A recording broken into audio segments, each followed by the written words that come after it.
We're back, and I'm going to be the host of On the Ball Report, of course, Pete Irvin, and I'm also going to be covering FIFA's World Cup and the growth of soccer.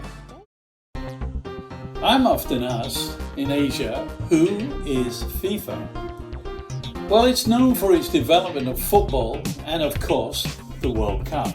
And football nations were encouraged to compete for this prestigious trophy every 4 years, which of course attracts millions and millions of football fans across the globe. FIFA is a non-profit organization and it is developing football nations, especially in Asia. And it carries the banner, being non-political across the globe. But not so long ago, FIFA was under a very black cloud. During the presidency of Sepp Blatter, accused of very shady money deals. So let's look back on my interview on Canada's leading news station in Toronto, CTV, that is. But a story I covered in 2015 was never going away. When the most powerful people in football will face corruption charges. Former FIFA president Sepp Blatter and former French international played for Juventus FC and became the UEFA president Michel Platini. They're recently appearing in court June the 8th in Switzerland on corruption charges, which relates to monies given by FIFA's former president Sepp Blatter of £1.6 million to Michel Platini in 2011. And what was that for? Advisory work requested by Platini. But it wasn't until 2015 FIFA's world governing body was under accusations of widespread corruption.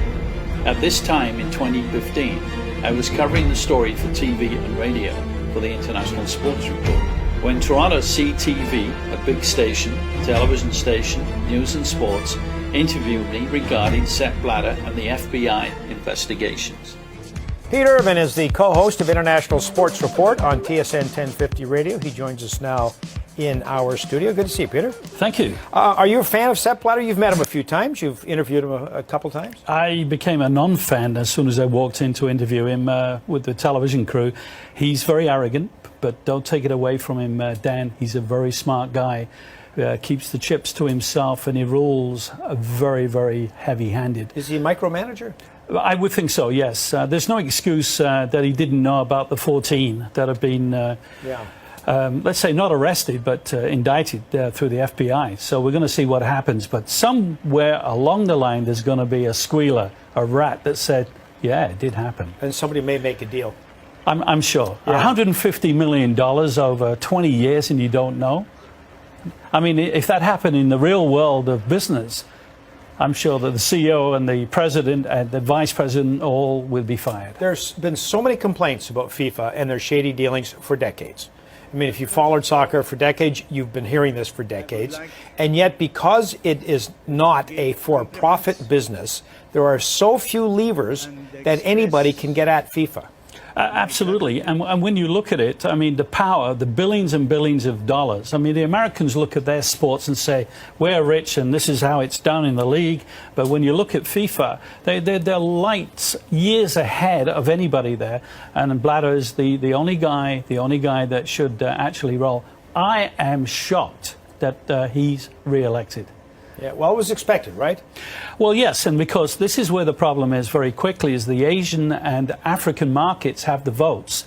So each federation has a vote, and I'm sure that Blatter's, and it's only my opinion, that Blatter's henchmen have been around and said, hey, we're going to give you some more money to develop the sport.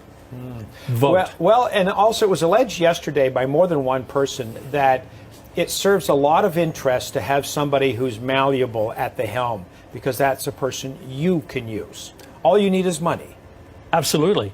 And obviously money does corrupt. And of course, when you are in the likes of Blatter, and I met him a couple of times when he came over to Canada, I was shocked at the first time. And then I had the opportunity to interview Michel Platini, who is the president of UEFA right now.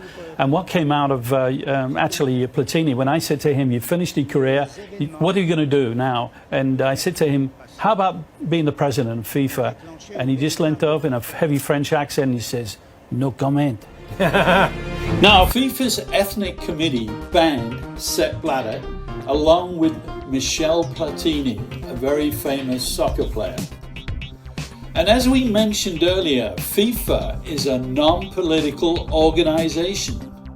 Or has it become questionable with FIFA's president, Gianni Infantino, who created an inaugural peace trophy? And where did it go to? Of course, the USA's president, Donald Trump. Whoa, a political action indeed.